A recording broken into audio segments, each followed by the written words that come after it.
ये भाग में हम बताने चाहते हैं कि जिसके पूजन हम करते हैं सदा के लिए सदा वाला के, तो उसके पूजन में उसके उससे जो हम मांगन करते हैं, तो हम कैसे सोचे हैं कौन चीज मेरे मोड़ी में है, मेरे सोच में, कि ये दुनिया जो प्रकृति रचे गए हैं कैसे रचाए गए हैं। ये रचने के लिए तो हम जो भी कहूँगे आप सुनना और उसमें समझना कि हम क्या कहते हैं। तो हम यहाँ पर शुरू करते हैं। प्रकृति के जो रचना है मेरे सोच से, सदा के लिए सदा वाला आदि सत असली अंतर्जामी दिव्य दृष्टि की अखंड कठोरतापन के अग्नि जो सदा के लिए काटते हुए, जलाते हुए, मुक्त कराते हुए अपना अग्नि की तेजी आगे बढ़ते बढ़ाते बढ़वाते आगे चलते रहते हैं सदा के लिए। वो अग्नि कि एक छोटा सा अंश जो अपना अग्नि है वो मांगन किया है कि वो अखंड अग्नि का दूसरा रूप क्या है। तो दूसरा रूप जानने के लिए वो अग्नि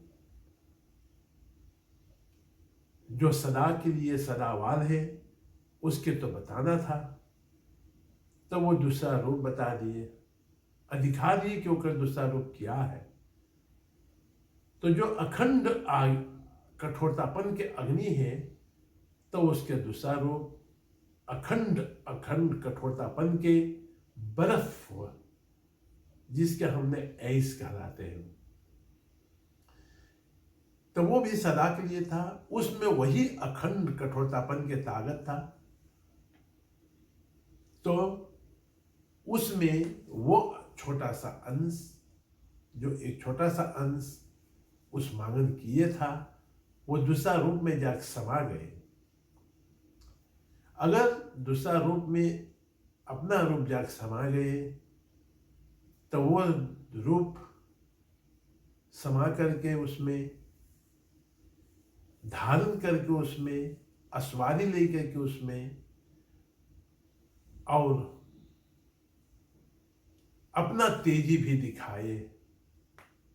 तो अग्नि और बर्फ के जिसमें अखंड सत अग्नि और उसका दूसरा रूप मिलावट हो, तो वो तीसरा के बनावटी वाला अंश दिखाएगी। तो यही समझ लेना कि सदा के लिए सदा वाला आदि अखंड कठोरतापन के अग्नि के तेजी, वो बर्फ के तेजी उतनी था जितना इसके था। तो अग्नि भी अपना हार न माना, बर्फ भी अपना हार न माना, दोनों अपने में टक्कर हुआ। तो आगी और बर्फ धरने से जल हो गए। तो जल के तेजी में एक और बर्फ अपना तेजी देते हैं, दूसरा ओर अग्नि का लहर अपना तेजी देते हैं। तो वो तेजी के बीच में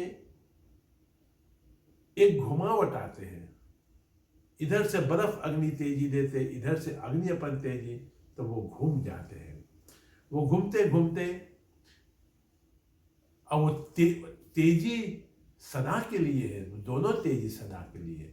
तो वो दोनों तेजी से जल हुए। वो जल में जो मिलावट किया हुआ अग्नि से साथ दूसरा रूप बर्फ है और एक और सिर्फ अखंड अग्नि है। तो वो तेजी धरती बनाना शुरू हुए। उसका जो दूसरा रूप वो तीसरा रूप धारण करना लगे, तो वो धरती धीरे धीरे एक एक छोटी अंश बनते हुए वो बढ़ते गए, लेकिन अपना पहला रूप, दूसरा रूप, वो तेजी कभी नहीं झुके हैं और कभी नहीं टूटे, वो सदा के लिए था दोनों। तो वो जब प्रकृति बने हैं,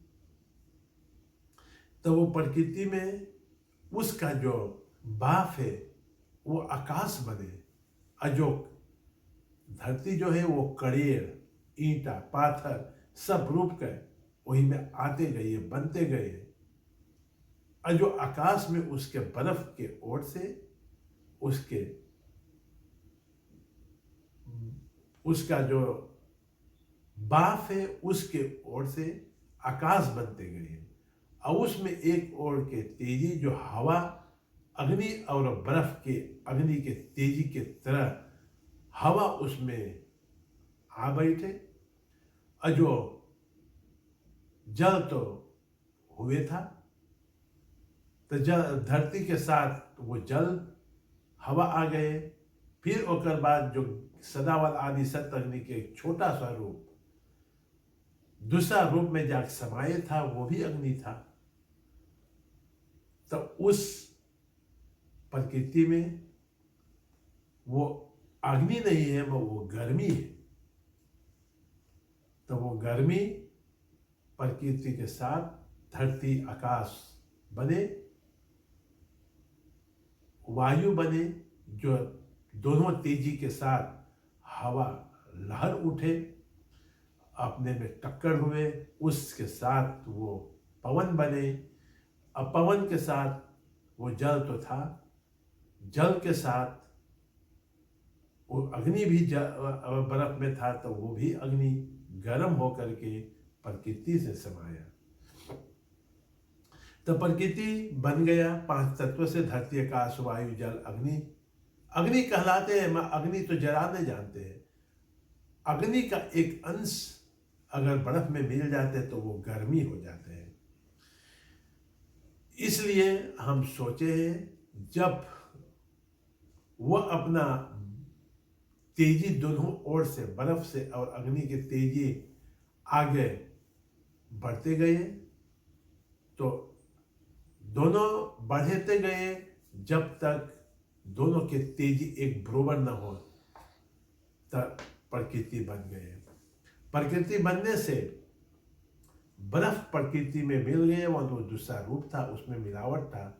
अब मिलावट बर्फ की ओर चल गई, और वो भी मिलावट था। अग्नि में, इसीलिए अग्नि में जाने से सब कुछ जड़ जाते हैं। उसका उजाला, गर्मी पाने के लिए अग्नि के शरीर में, मनुष्य, जानवर, पेड़ पौधों के शरीर में उसका गर्मी धारण करते हैं। तो बर्फ जो है उसमें तो गर्मी था। अगर बर्फ में तेजी लगे, अगर बर्फ के आगे तो खड़ा हो, तो आप ठंडी के तेजी महसूस करेगी। तो बर्फ में अगर कोई रूप जाके धारण करेगी तो वो जम जाएगी। आप सोचो, फ्रीजर में अगर कुछ भी धरो, उसमें जीव नहीं हो सकते हैं, लेकिन वो जम करके उसी में रह जाते हैं, उसका रूप नहीं नाश होते हैं। तो वो दूसरा रूप है। लेकिन अग्नि में जाने से वो अग्नि जला देते हैं। तो इसीलिए जब प्रकृति हो चुके हैं, तो उसमें सूर्य के ज्योति बन के और सदा वाला आदि अखंड कठोरतापन के अग्नि के ज्योति के उजाला, तो वो प्रकृति में अगर आते हैं तो उसमें जीव पैदा होते हैं। अगर सोचो, अगर सूर्य न होते तब प्रकृति एक अखंड बर्फ होते, अबदम अंधकार होते, उसमें जीव नहीं हो सकते।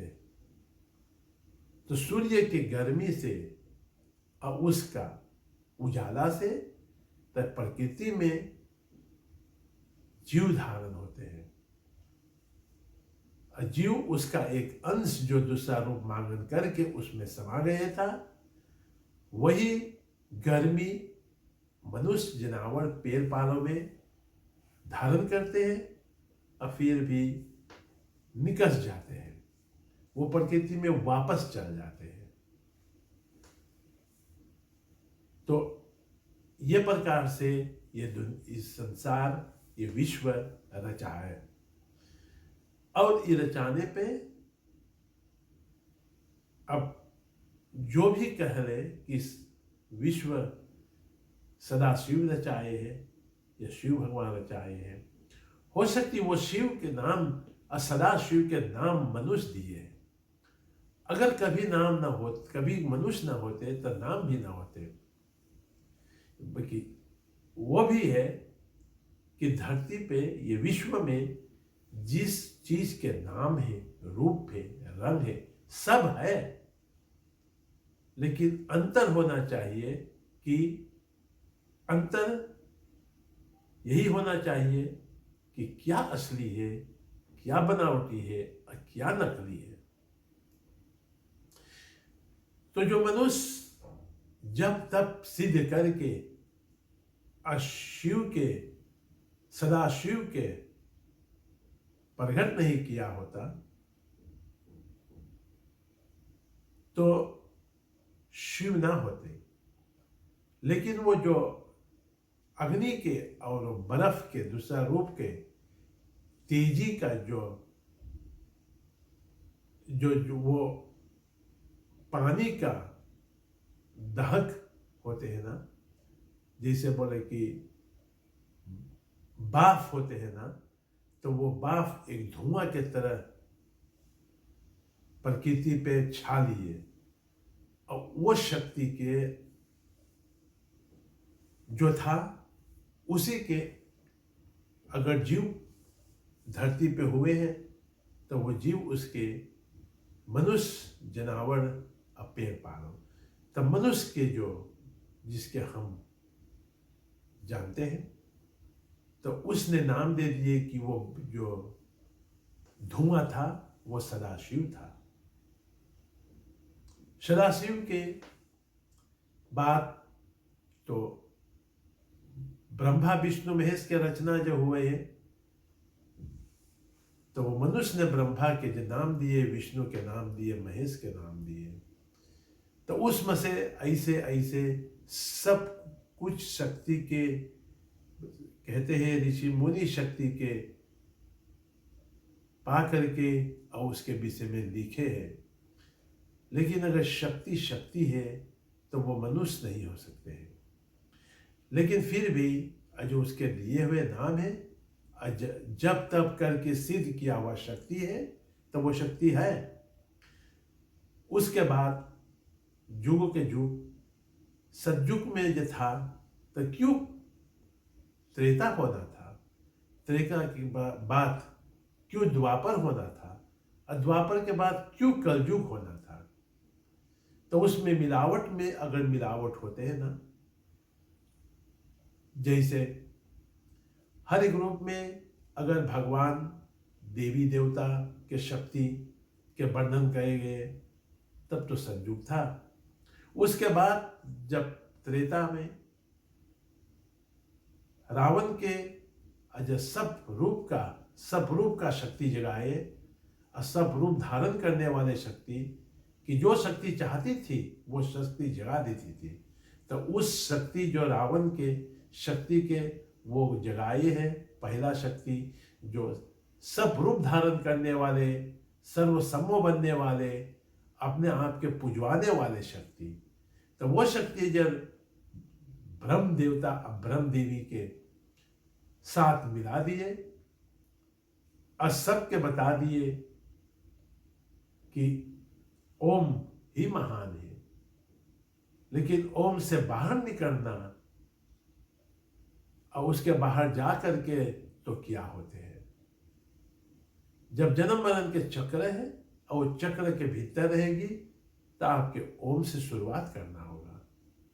अगर सदा वाला आदि सतंग में मिल रहे हैं तो सदा के लिए सदा वाला आदि सत अखंड कठोरतापन के अग्नि के बुलाना होगा और उससे सर्व बंधन रुकावट बस में लेने वाले के काट देना हो, जला देना है, मुक्त करा देना है और उसमें समा जाना है, तब मुक्ति पा जाएगी।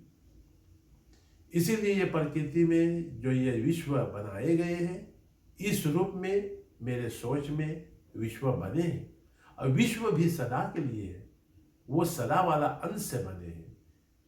लेकिन बहुत जरूरी है जानने कि जो मनुष्य जनावर पेड़ पालों से, मनुष्य जानवर पेड़ पालों के लिए शक्ति जप तप करके सिद्ध करके जला के उठा के और उसमें मिलावट से मिलावट करते हुए, अगर भगवान सब कहते हैं एक है, लेकिन धर्म बनाए हैं अनेक, ऋषि मुनि जोगी सन्यासी गुरु, गुरुओं के गुरु महागुरु बने हैं अनेक। अगर भगवान एक है तो इतनी गुरु की, इतना ऋषि मुनियों की है। अगर सब बने हैं और उसमें मिलावट का, अपना विचार का मिलावट सब करते आए, एक और तो बना दिए गए हैं, शक्ति के जगा दिए गए हैं भगवान के रूप में, देवी देवता के रूप में, ग्रह नक्षत्र के रूप में और राक्षस असुरी के रूप में। राक्षस असुरी शक्ति अपना शक्ति भी जगाए और वो सब अपने आप में मिलावट कर दिया है।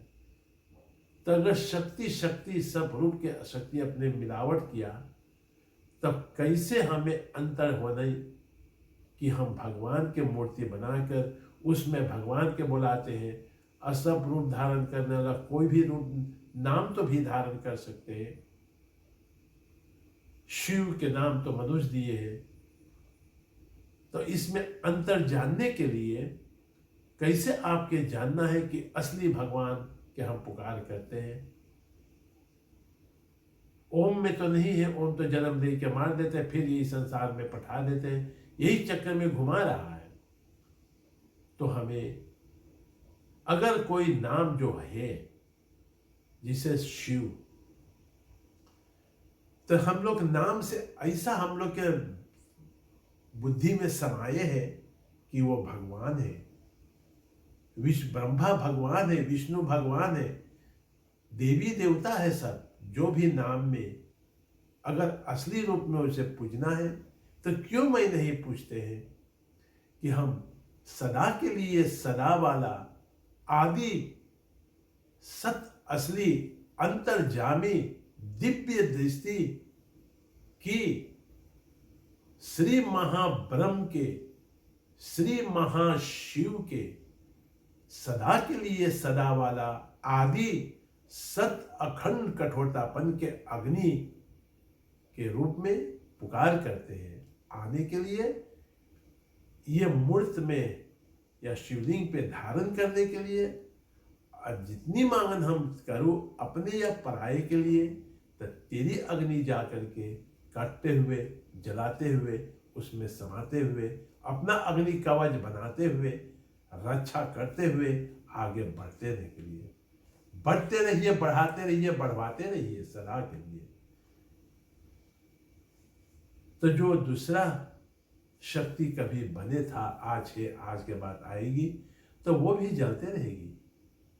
लेकिन जलाना हमें कोई नहीं सिखाए, जगाना सिद्ध करना सिखाए, जब तब करना सिखाए, सिद्ध करना सिखाए, वादा बंधन कसमें चढ़ावा बलिदानी बंधन दिए सिखाए, शक्ति में शक्ति के मिलावट करने सिखाए, ब्याह शादी करवा करके देवी देवता के मंडप में बनाते हैं, पितृ के बनाते हैं। माँ बाप पितृ जो होते हैं, सर्व पितृ के ला करके खाई पानी के चढ़वा करके, और वो उसका शरीर के शरीरा शक्ति है, उसके यही संसार में, ये प्रकृति में डुबा देते हैं, बंधन में बांध देते हैं मंत्र के, जंत्र के, तंत्र से। तो कब मेरी पितृ के मुक्ति होगी? कभी नहीं होगी। सब संतान के खून में शरीर में धारण करते रहेगी। इसीलिए आज के दुनिया में अगर हमने जो कहते हैं गूगल, और जहाँ जहाँ पर देखो तो सब दरी एक कोहों पर कहते हैं शिव के शक्ति आते, दुर्गा शक्ति एक शरीर पे धारण करते हैं, एक शरीर पे खेलते हैं, लेकिन असली है या नकली, कौन रूप वो शक्ति धारण किया है वो आप नहीं जानते। शक्ति दिखाई मान नहीं है, अशक्ति नहीं दिखाई मान है, तो कैसे आप अंतर जानेगी असली या नकली के बीच के। यही रूप का हम ये बताने चाहते हैं कि इसमें हम लोग के बहुत कुछ अब सीखना है, अपने आप में सीखना है, अपने आप से सीखना है, सीख करके और आगे बढ़ना है। तो अपन संतानों के जलाना भी सिखाइए, न सिर्फ जब तब करके सिद्ध करना और सब कुछ के बंधन में बांधना, रुकावट देना, दूसरे के नाश करना ना सिखाए, मत सिखाए। कोई भी बंधन में कोई भी पड़े है तो बंधन से उसे मुक्ति दिलाना जरूरी है। सब अखंड कठोरतापन के अग्नि से जलाने के लिए कोई भी नहीं उसके बांध सकेगी, कभी हो न सकेगी। वहां जो बंधन देते हैं वो नहीं बताते हैं, भगवान के पूजन करवाते हैं, दुर्गा पाठ करवाते, कहते हर बरिस करना चाहिए। असली भगवान कभी कोई नेम ना बताते हैं, कभी कोई नेम ना जगाते हैं, कभी कोई नेम ना देते हैं। जिसे सूर्य सिर्फ उजाला अगर में आपके देते हैं, और क्या आप कर्म करते हैं उसका फल की जिम्मेदारी आपकी है। नहीं असली भगवान कोई के नहीं देते, कोई नहीं देते हैं, वो सिर्फ उजाला देते हैं, गर्मी देते हैं तुझे जिंदा रहने के लिए। वो गर्मी बनकर तेरी शरीर में रहते हैं, मरने के बाद वो गर्मी चली जाते हैं तो आप ठंडा हो जाते हैं, फिर प्रकृति में वापस परिवार के देना पड़ते हैं। इसीलिए हम लोग के कुछ सीखने चाहिए इससे कि वादा, बंधन, कस्में, चढ़ावा, बलिदानी, बंधन देने से उसका फल क्या होते हैं, उसके जो आगे में आने वाले फल क्या होगा, तो वो सब मेरी कर्म है। पूजन करने से वो फल क्या होगा, तो वो भी कर्म बनते हैं। तो वो सब सोचने के बात है। आप क्या सोचे, असोच करके क्या लेवे, वो तेरी जिम्मा है। हमें बताना था जो मैंने सोच करके पाए हैं, ये बता दिए हैं, और आगे में हम जरूर बताऊंगी